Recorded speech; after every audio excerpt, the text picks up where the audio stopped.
There's a prayer I started praying in 2024. Lord, help me to love my neighbor the way they need to be loved, not how I think they need to be loved.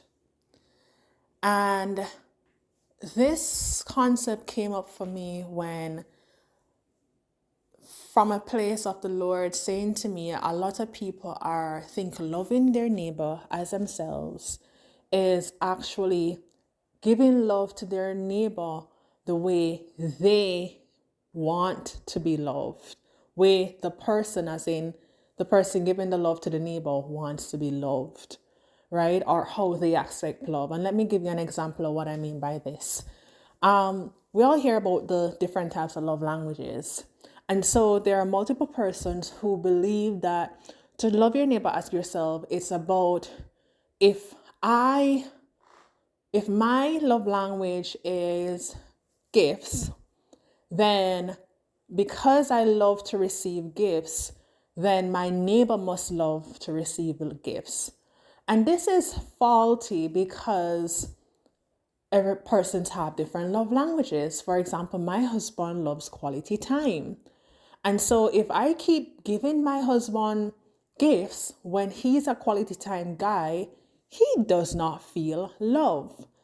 And if we add another level to this, I have recognized that a lot of times what I thought I needed and what I worked towards because I thought I needed it, when I got it, I recognized that it was not the thing that I needed. There was still something within me that was missing.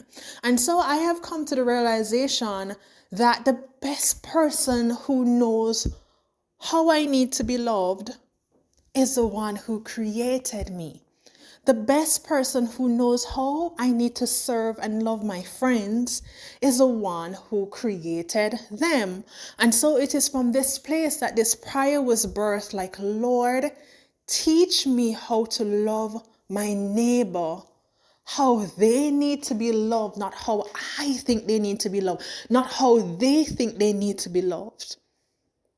Because one of the best ways to serve your neighbor and love your neighbor while loving God and loving you is to actually give them the thing they need.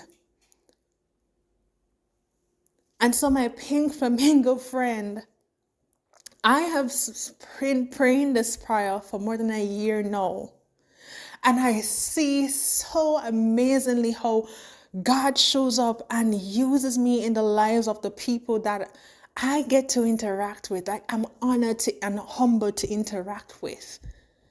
And it is such a blessing to see how when I love my neighbor in the way they need to be loved, not how I think they need to be loved, my neighbor's lives are changed. My life is changed. And God's hand is seen in our lives simultaneously.